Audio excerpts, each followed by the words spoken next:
আসসালামু আলাইকুম, সবাইকে শুভেচ্ছা জানাচ্ছি। মাসুম মাহবুব দেখছেন আপনাদের ইউটিউব চ্যানেল এবং মাসুম মাহবুব ফেসবুক পেজ। পৃথিবীর যে প্রান্তে যারা দেখছেন সবার জন্য শুভকামনা, ভালোবাসা। এক দর্শকের কমেন্ট আমার খুব ভালো লাগছে, লিখছে কি জানেন? আসসালামু আলাইকুম প্রিয় মাসুম ভাই, আপনাকে আমি অনেক দিন যাবত কমেন্ট করি কিন্তু আপনি আমার কমেন্টটা পড়েন না, খুব রাগ করলাম। আজকে যদি আপনি আমার কমেন্টটা না পড়েন তারপরও আপনার ভিডিও আমি নিয়মিত দেখে যাব। তিনি হলেন ফারজানা খাতুন। জি, আপনি রাগ করছেন, আমি আপনার রাগ ভাঙালাম।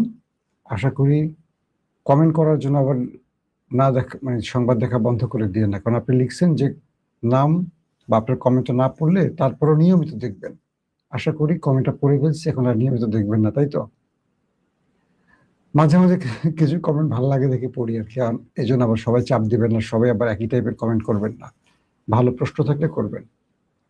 আমি আপনাদের মোটামুটি কমেন্ট পড়ছিলাম অনেকেরই। সবার তো নাম বলা দরকার নেই, তাই তো?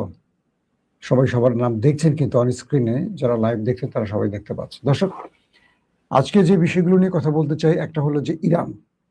একদিকে তারা ইরাকের ইদরিবে মার্কিন ঘাঁটি এবং কুর্দিদের ঘাঁটি টার্গেট করে হিট করেছে। পাশাপাশি হুতিরা সৌদি আরবে অ্যাটাক করেছে। অন্যদিকে আমেরিকার বিরুদ্ধে ইরান দুটো বিগ প্ল্যানে মাঠে নেমেছে। আর এই দুটো প্ল্যান আমেরিকাকে ভালো দুর্বল করে ফেলেছে।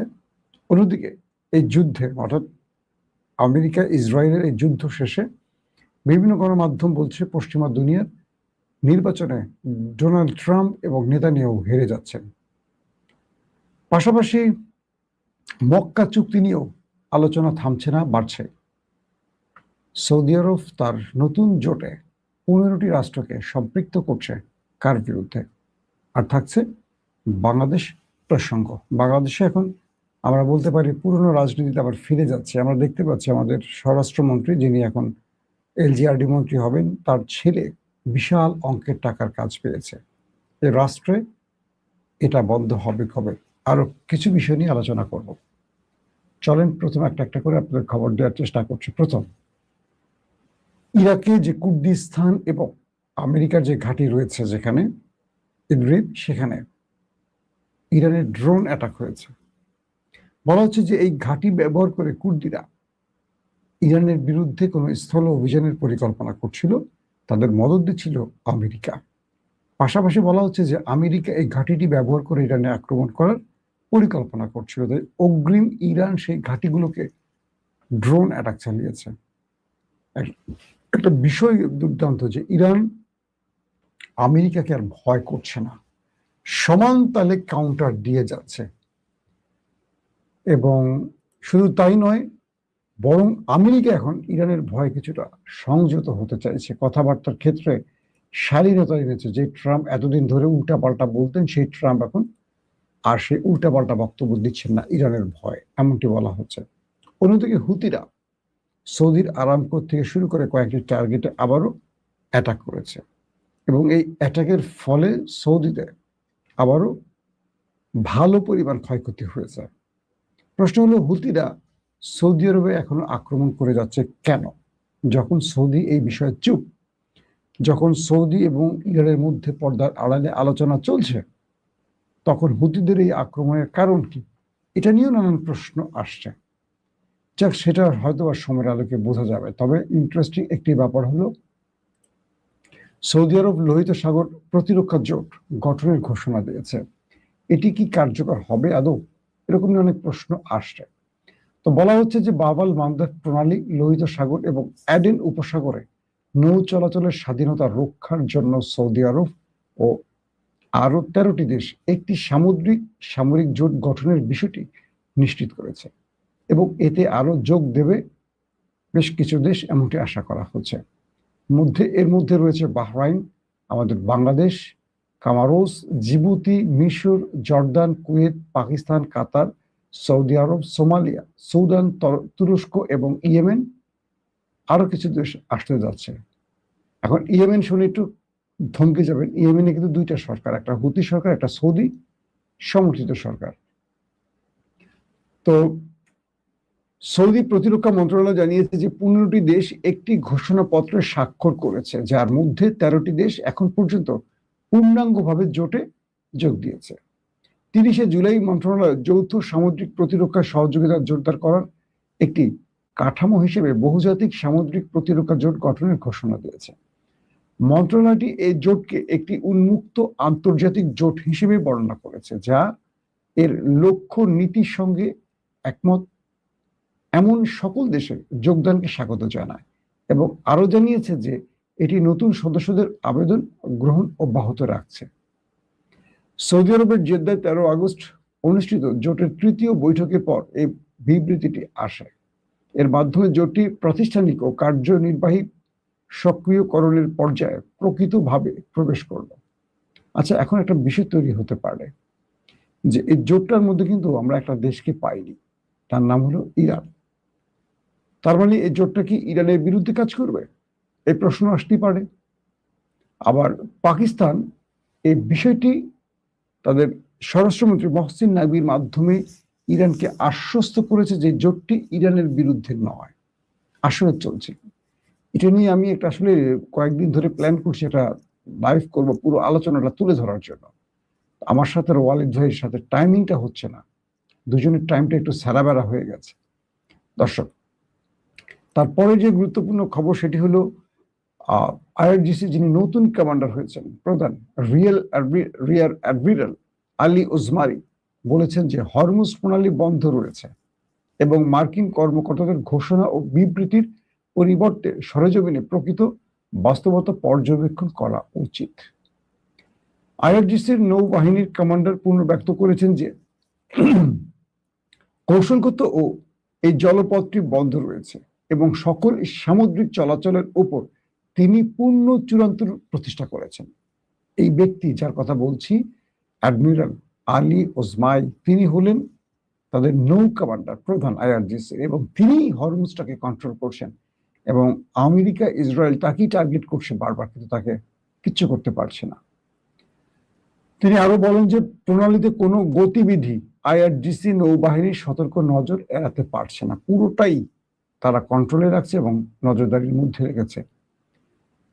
তিনি জোর দিয়ে বলেন যে প্রকৃত পরিস্থিতি মার্কিন কর্মকর্তাদের দেয়া বিবৃতির ভিত্তিতে নয়, বরং মাঠ পর্যায়ে বাস্তব কার্যক্রমের ভিত্তিতে হচ্ছে। অর্থাৎ আমেরিকা যে বারবার বলছে যে এটা তাদের কন্ট্রোলে আছে হরমুজ প্রণালী, এটা ভুয়া, এটা আমেরিকা মিথ্যা বলছে। বাস্তব পরিস্থিতি বলছে এখানে কোনো জাহাজ ইরানের অনুমতি ছাড়া ঢুকতে পারছে না, বেরোতে পারছে না। এখন বিশ্ব পরিস্থিতি যাচ্ছে আসলে কোন দিকে, আসেন ইরানের এই খবরটি দিয়ে আমরা আন্তর্জাতিক খবর শেষ করে বাংলাদেশের প্রসঙ্গে আসব। ইরান এই মুহূর্তে দুটো পরিকল্পনা নিয়ে কাজ করছে। প্রথম পরিকল্পনা, আসছে নির্বাচনে ইসরায়েল এবং অর্থাৎ প্রায় 70, 71 বা 72 দিন পর ইসরায়েলের নির্বাচন, নেতানিয়াহু এই নির্বাচনে হেরে যাচ্ছেন, এটা তাদের গণমাধ্যমের অগ্রিম জরিপগুলো বলছে, এবং বিরোধী মত বিজয় লাভ করতে পারে। তো নেতানিয়াহু দুটো প্রক্রিয়া আছেন, তিনি যখন বুঝবেন যে তিনি হেরে যাচ্ছেন কনফার্ম, তিনি হয়তো নতুন ফ্রন্টে যুদ্ধ করে আবার যুদ্ধ শুরু করবেন যাতে নির্বাচন আবার পেছায়। অথবা তিনি যদি নির্বাচনে বাধ্যতামূলক নির্বাচন করতেই হয়, তিনি যদি হেরে যান, তিনি চাইবেন ওই সংখ্যক আসন নিতে যে আসন পেলে ইসরায়েলে কেউ এককভাবে ক্ষমতায় বসতে পারবেন না। তাহলে সেই কোয়ালিশনে তাকে গুরুত্বপূর্ণ পদে রাখতে হবে, জায়গায় রাখতে হবে, যাতে করে তিনি আবারও তার কন্ট্রোল বজায় রাখতে পারেন। তো ধারণা করছি ইসরায়েলে বোধহয় 61র মতো আসন পেলে ক্ষমতায় বসা যায়। তো এই মুহূর্তে বিরোধীরা নেতানিয়াহুর চেয়ে বেশি স্ট্রং পজিশনে আছে। অন্যদিকে মধ্যবর্তী নির্বাচন হতে যাচ্ছে আমেরিকায়। আপনারা জানেন যে একটা প্রেসিডেন্ট নির্বাচনের 4 মাস পরে আমেরিকা নির্বাচন হয়। সেখানে ট্রাম্প হারার সমূহ সম্ভাবনা আছে, মার্কিন জনমত জরিপ তাই বলছে। তো এই পরিস্থিতিতে ট্রাম্প ইরান থেকে একটা এক্সিট রুট চাইছেন এবং জনগণকে আশ্বস্ত করার মতো কিছু চাইছেন।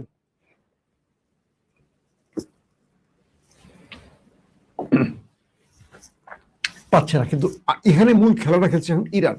ইরান যে খেলাটা খেলছে সেটা কি, ইরান এই যুদ্ধটাকে খিঁচে চাচ্ছে আমেরিকা এবং ইসরায়েলের নির্বাচন পার করতে। অর্থাৎ ট্রাম্প এই যুদ্ধে যেন একজন পরাজিত প্রেসিডেন্ট হিসেবে দাঁড়িয়ে থাকেন। যারা মার্কিন যুক্তরাষ্ট্রের কাছে সবচেয়ে ক্ষুদ্র এবং ক্ষয়িষ্ণু একটি দেশ ইরান, তার কাছে আমেরিকার পরাজয় লিপিবদ্ধ হয় ইতিহাসে। তো ইরান চাইছে এভাবেই তারা উত্তেজনা বজায় রেখে আমেরিকা এবং ইসরায়েলের নির্বাচন পার করবে, যাতে করে আসছে নির্বাচনে দুই ব্যক্তি যারা ইরানের যুদ্ধ চাপিয়েছে তারা পরাজিত হয়, হেরে যায়। এটা হলো ইরানের একটা কৌশল। দ্বিতীয় যে কৌশল সেটা হলো ইরানের বেশ কয়েকজন সামরিক অফিসারের পরিবর্তন হয়েছে, জানেন আপনারা। এর মধ্যে একজন জ্যেষ্ঠ আইআরজিসির কমান্ডার এবং সামরিক অ্যাডভাইজার, তিনি বলছেন ইরান এখন কয়েকটা মিশনে খেলছে। এক, মধ্যপ্রাচ্যে মার্কিন ঘাঁটি তারা দখল করতে চায়, ইরানের পতাকা ওড়াতে চায়। দুই, ইরান 12 থেকে 12,500 কিলোমিটার দূরে ইন্টারকন্টিনেন্টাল ব্যালিস্টিক মিসাইল উৎক্ষেপণের প্রস্তুতি নিচ্ছে। অর্থাৎ 1200 বা 12,500 বা 12,500 মানে হলো ইরান থেকে আমেরিকার দূরত্ব। ইরান তার 2000 বা 2500 কিলো যে মিসাইলগুলো আছে এগুলো দিয়ে ইসরায়েলকে তামাতামা করেছে, কিন্তু ইরান মধ্যপ্রাচ্যে থাকা মার্কিন যে ঘাঁটিগুলো আছে সেগুলোকে অ্যাটাক করেছে, কিন্তু আমেরিকার ভূখণ্ডে অ্যাটাক করতে পারেনি। তো ইরানের বিজ্ঞানীরা এই মুহূর্তে যে কাজটি করছে, তারা মানে ইরানের সেই অ্যাডভাইজার বলছেন যে আমরা আর প্রতিঘাত বা আঘাত আসলে মোকাবেলার জন্য প্রস্তুত শুধু নই, আমরা এখন পাল্টা আঘাত করব ওর দেশের মধ্যে, শত্রুর দেশের মধ্যে। তো শত্রুকে জানেন আপনারা, তো শত্রুর দেশে আক্রমণ করতে হলে ইরানকে কি করতে হবে? 12,000 থেকে 13,000 কিলোমিটারের মিসাইল বানাতে হবে। তো ইরান সেই কাজটি এখন শুরু করছে। তারা বলছে আমেরিকার জন্য চমক আসছে, আমরা আমাদের দেশ থেকে ওই শত্রু দেশকে টার্গেটের জন্য যে মিসাইল দরকার সেটি কাজ শুরু করছে। আপনারা জানেন এই বিষয় উত্তর কোরিয়া এবং চীন ইরানকে সহযোগিতা করছে এমন তথ্য আসছে, কারণ ক্ষেপণাস্ত্রের জন্য উত্তর কোরিয়া বেশ সুনাম কুড়িয়েছে। তো তাদের স্পেশালিস্টরা ইরানকে এই ব্যাপারে সহযোগিতা করছে, এবং রয়েছে চীন। তো যেহেতু এই যুদ্ধটা শুরু হয়েছিল আমেরিকার কয়েকটি শর্তের আলোকে, এক, ইরানের নিউক্লিয়ার যেটা 60% সমৃদ্ধকরণ করা হয়েছে সেটাকে কমিয়ে আনতে হবে জিরোতে। দ্বিতীয়, ইরানের লং ডিস্টেন্স মিসাইলগুলোকে ধ্বংস করতে হবে, এবং এটা ইরান আর করতে পারবে না। এই কয়েকটা দাবির মধ্যে তো ইরান এখন শুধু 2,000, 2,500, 3,000 কিলো নয়, ইরান এখন 12, 14, 15,000, ইরানের টার্গেট হলো 15,000 কিলো, যাতে ইরান থেকে পুরো আমেরিকা তার মিসাইল নিশানা চলে আসে। তো এই বিষয়টিতে এখন ইরান জোরে সোরে কাজ শুরু করছে। এটা ইরানের রাষ্ট্রীয় টেলিভিশনে এসে সেই মিস্টার নাকভি এই বক্তব্যটি দিয়েছেন, যিনি ইরানের একজন গুরুত্বপূর্ণ অ্যাডভাইজার। পাশাপাশি তিনি বলছেন যে আমাদের বিজ্ঞানীরা এখন 24 ঘন্টা কাজ করছে, এবং তাদের ভান্ডারে ক্রুজ বা ব্যালিস্টিক যে মিসাইল আছে বা ড্রোন আছে, যে তাদের বিভিন্ন নামে সিজিল, শাহেদ, গদর, তারপরে খাইবার শেখান বা শাহেদ ড্রোন যেগুলো আছে, এগুলো পুরো দমে চলছে। এবং ইরান থেকে আমেরিকাতে যে মিসাইল মারা যাবে সেই প্রায় 15,000 কিলোর ডিস্টেন্সের মিসাইল এখন ইরান তৈরিতে মনোনিবেশ করছে। এটা আমেরিকার জন্য খুবই ভয়ঙ্কর ব্যাপার। দর্শক, আসেন বাংলাদেশের কিছু খবর দিয়ে। সাম্প্রতিক সময় সোশ্যাল মিডিয়াতে বা কিছু গণমাধ্যমে জোরে সোরে একটি খবর এসছে যে আমাদের স্বরাষ্ট্রমন্ত্রী সালাউদ্দিন সাহেবের ছেলে, তিনি অনভিজ্ঞ হওয়ার পরও রাষ্ট্রের অনেক বড় কিছু কাজ করতে যাচ্ছেন, সাইদ ইব্রাহিম আহমেদ। তো বলা হচ্ছে যে এই ব্যক্তি, তিনি তার প্রতিষ্ঠান, সেই প্রতিষ্ঠানের মাধ্যমে বড় মাপের সরকারি টেন্ডারের কাজ পেয়েছেন। প্রশ্ন হলো এটি কেন? এটা কি আমরা বলতে পারি কনফ্লিক্ট অফ ইন্টারেস্ট নাকি না? তারেক রহমান সরকারের যে উদ্দেশ্যগুলো, এটা কি তার পরিপন্থী না এটা তার পক্ষের? এগুলো নিয়েও যথেষ্ট সমালোচনা চলছে এই মুহূর্তে। একদিকে তিনি ক্রিকেট বোর্ডের বিসিবির অ্যাডহক কমিটির দায়িত্ব পেয়েছেন। এই রাষ্ট্রের কোনো বড় বিপদে, আন্দোলনে, সংগ্রামে, মিছিল, মিটিংয়ে তাকে দেখা যায়নি। কিন্তু বাবাকে গুম করেছে, বাবা ভারতে ছিল, শিলংয়ে, সব আমরা জানি। কিন্তু আমরা অনেকেই দেখেছি রাজপথে লড়াই করতে। আমাদের নেতাদের সন্তানরা ঘরে বসে সবসময় সুবিধাটা নেয়। তার প্রতিষ্ঠানের নাম হলো স্টালিন ক্যাপিটাল। বলা হচ্ছে তার এই প্রতিষ্ঠানের কোনো অভিজ্ঞতা নেই, তারপরও সে কয়েক হাজার কোটি টাকার কাজ পেতে যাচ্ছে। এই সংবাদটি যদি সত্য হয়, অবশ্যই সরকারকে এই ব্যাপারে জনগণকে একটা ব্যাখ্যা দিতে হবে। কারণ সরকার ক্ষমতায় বসছে উদ্দেশ্য এই নয় যা ইচ্ছা তাই করতে পারে। কারণ এই দেশে বহু মানুষের ত্যাগের বিনিময়ে আবার একটা নতুন স্বাধীন বাংলাদেশ আমরা পেয়েছি, যেটা ২৬ আমরা এখন পার করছি ২৪-এ লড়াইয়ের মধ্য দিয়ে। একজন নেতা তার ছেলে কাজ পাবে, তার ছেলে গুরুত্বপূর্ণ পদে বসবে, তার ছেলে এমপি হবে, আর মাঠে মারা যাবে গরিবের সন্তানরা। এই রেওয়াজ ভাঙতে হবে। সবচেয়ে আফসোসের ব্যাপার হলো দেশের জনগণই এই রেওয়াজটাকে ভাঙতে পারে না। আমার ছেলে, আপনার ছেলে, আমার ভাই, আপনার ভাই গুলি খাবে, রাজপথে জীবন দেবে, গুম হবে, ক্রস ফায়ারে মরবে। নেতার ছেলে লন্ডনে থাকবে, আমেরিকা থাকবে, অস্ট্রেলিয়া থাকবে, সুইজারল্যান্ডে থাকবে, কানাডা থাকবে। সেখান থেকে এসে ক্ষমতায় বসে পড়বে, গুরুত্বপূর্ণ পদে বসবে, আগামীতে মন্ত্রী হবে, এমপি হবে, সাদা পাজামা পাঞ্জাবি পরে ঘুরবে। আমি আপনি রোদে বৃষ্টিতে কষ্ট করব, জীবন দেব। এটা বন্ধ হওয়া খুব জরুরি। যে বাংলাদেশটাকে আওয়ামী লীগ হরিলুটের মাধ্যমে ধ্বংস করেছে, সেই দেশটা আর যেন ধ্বংস না হয়। চারদিকে মানুষের মধ্যে অসন্তোষ বাড়ছে, বিদ্যুৎ, গ্যাস সংকট, অতীতের সকল রেকর্ড ভাঙতে যাচ্ছে বিদ্যুৎ সংকটে। সরকার দোষ দিচ্ছে আওয়ামী লীগকে, আওয়ামী লীগ ক্ষমতায় 15 বছর এসে দোষ দিয়েছে বিএনপিকে। দোষারোপের রাজনীতি বন্ধ করে, লুটপাট বন্ধ করে বাংলাদেশের মানুষের সেবা দানে সরকার সচেষ্ট থাকবে, এটা আমাদের টার্গেট, আমাদের দাবি।